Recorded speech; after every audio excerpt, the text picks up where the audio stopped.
7 feet tall, over 500 pounds, bigger than any man, more man-like than any gorilla. Some believe that the legend is an elaborate hoax. But could it all be one of the biggest cover-ups in history? Thousands of people all over the globe have witnessed the Bigfoot phenomenon. My name is Todd Standing, and I'm a Bigfoot researcher. I've had multiple encounters with them.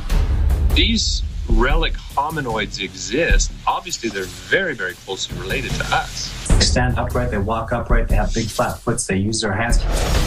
The U.S. government has quietly acknowledged the species exists. But why hasn't their declaration been more public?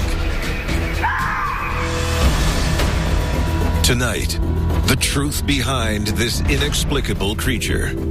Is he human, animal, or a brand new life form? Join us as we unseal the mystery behind Bigfoot. What if the history you were taught in school was all a lie? Is our government controlled by a secret society? Welcome to the world of conspiracy, where cover-ups, secrets, and hidden agendas all trace back to a single source.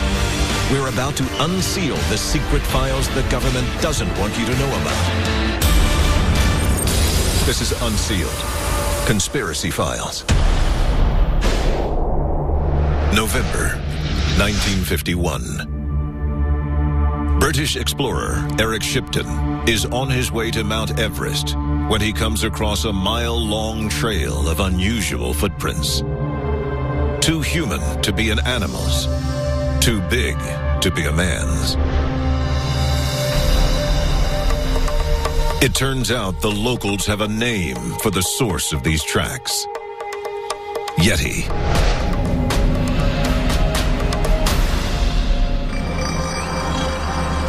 At an altitude of 18,000 feet, Shipton's discovery launched the modern era in the legend of Bigfoot.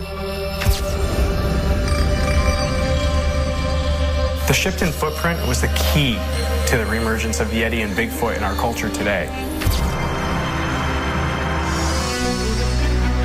In an age where everyone has a video camera, the number of documented Bigfoot sightings has exploded in recent years. I think that there's, probably hundreds of groups all across the continent. I think they're all the way from into Texas and Florida and up through Kentucky, I've seen, into Ohio. We've also had reports from the boreal forests of Canada down the Appalachia region of eastern United States. Canadian Todd Standing claims he's been studying the elusive creature for years. I know they live and exist. It's very important to me that I keep them very confidential. But what do we really know about these creatures? Experts have broken down the tapes. Arms longer than a man. An inline step unlike any known monkey. The white soles of the feet.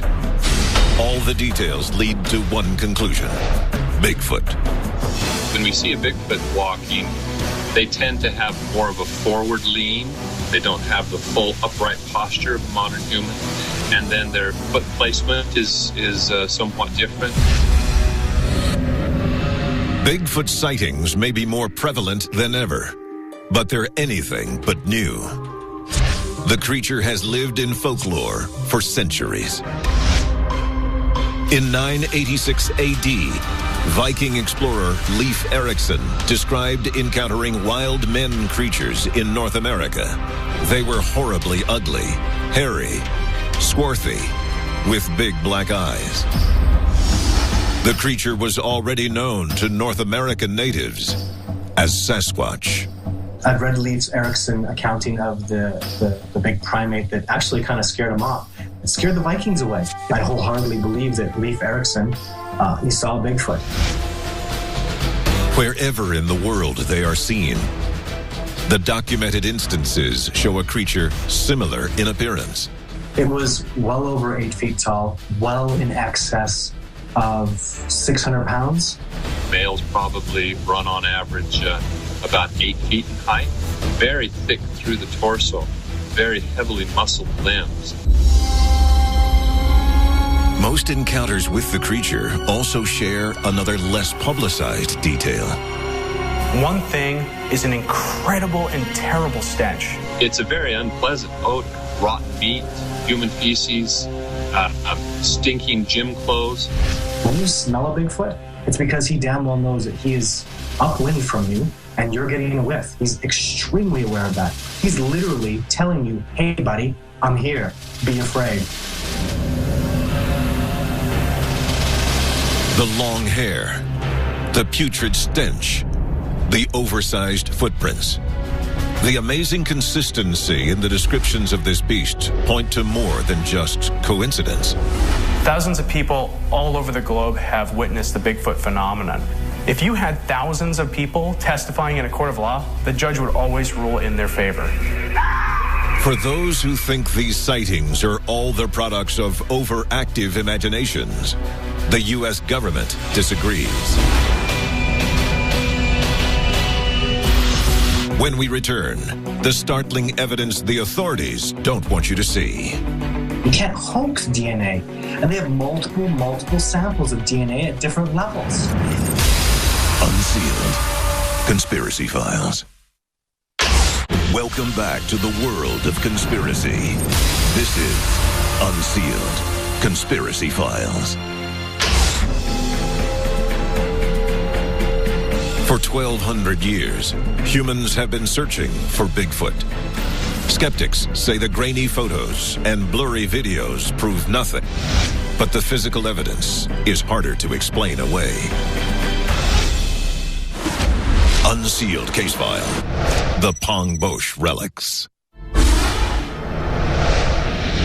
Artifacts in Nepal, uncovered by an English newspaper in the 1950s, provide more evidence for the mystery.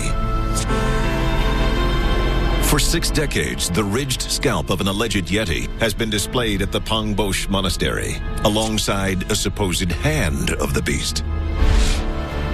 The Pangbosh scalp has a ridge of hair that extends all the way to the forehead. No other animal on Earth has that. The Pangbosh skull, cap, and hand seem to offer the most tangible evidence that there was some creature. Scientists and celebrities alike have been fascinated by this mythical beast ever since. Legend has it, film great Jimmy Stewart once smuggled a Yeti hand out of Tibet in a suitcase. I don't think it's legend. I'm pretty sure that Jimmy Stewart did smuggle an artifact that was allegedly from a Yeti out of China. Hair, teeth, bone, and feces of the giant primate have been found worldwide. Yet scientists are still slow to recognize the species. The most physical evidence that we have on the question of the existence of Bigfoot is probably the hair samples. I've got scat, I've got hair, I've got chunks of skin, DNA. Science won't even talk to me.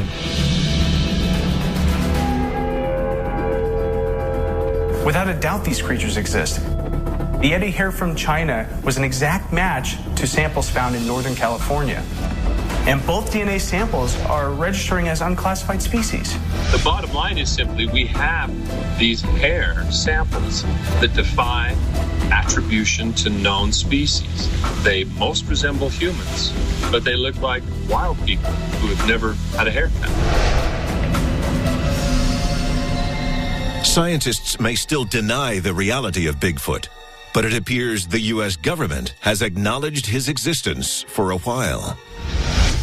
There are a couple documents that have been published by the United States military that allude to Bigfoot actually being real. It's even part of the flora and fauna of Washington State, according to the U.S. Army Corps of Engineers. Unsealed case file, Washington Environmental Atlas. The year, 1974. The document, the Washington Environmental Atlas. One of the many creatures in the state's official list of native species, Sasquatch. The Washington Environmental Atlas, there's a lot of men that are in powerful positions that know about the reality of this species. That book costs the taxpayers of the state of Washington $200,000 to put out. It includes a map of all known Sasquatch sightings in the region. I'd call that official confirmation. The official government publication also describes Sasquatch hair recovered by the FBI. It is found to belong to no known species of human or animal. While Washington state officials may have tipped their hands, the federal government has consistently silenced any talk of Bigfoot. So back in the 1970s, there was an airman, enlisted personnel in the United States Air Force, who actually got a blood sample off of Bigfoot. You know what happened? MIBs, Men in Black, whoever they were, people came in, took the blood sample, told the airman to keep your big fat mouth shut. He never saw it again. If you saw a Bigfoot, what do? Call the police? They'll laugh at you. Talk to a wildlife officer? They'll think you're crazy. The whole alleged affair remains classified. If true, why all the secrecy? And what is the government hiding? It could be related to 3 simple letters: DNA. DNA has been used to differentiate species or subspecies from museum collections of skins and skeletons. But to recognize a new species, there is no precedent for acknowledging a new species on the basis of DNA sequences alone.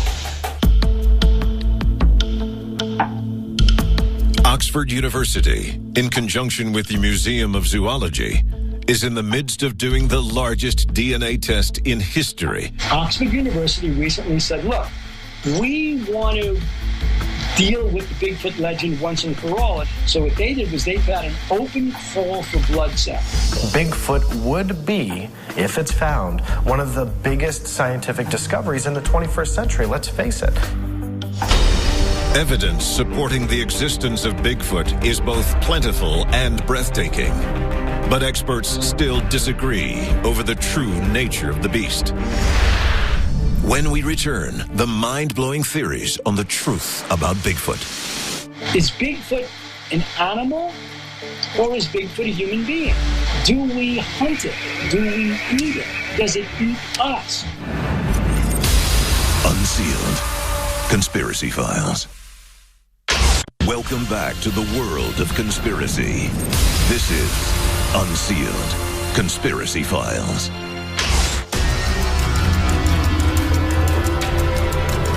The evidence that something like a Bigfoot monster exists is overwhelming, and the U.S. government's official silence on the matter is deafening. An eerie coincidence offers an incredible explanation. In just about every Sasquatch and Bigfoot sighting, it's followed by a slew of UFO sightings. It's not just a coincidence. The connection between Bigfoot appearances and UFO sightings is well documented.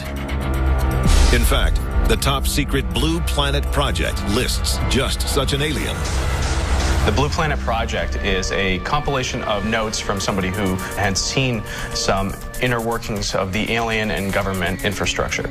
It literally is the holy grail, the Bible of UFO conspiracy.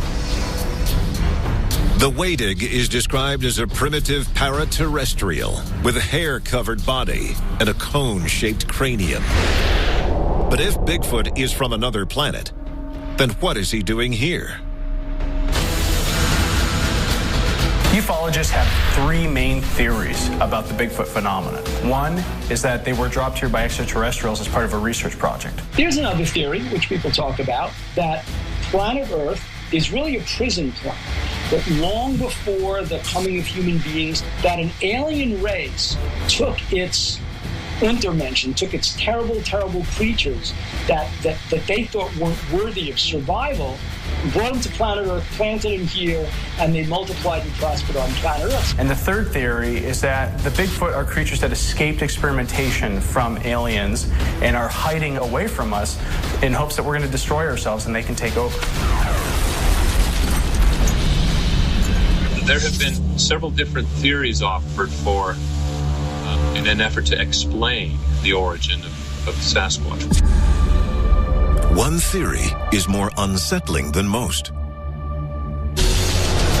Unsealed case file, ape-human hybrid.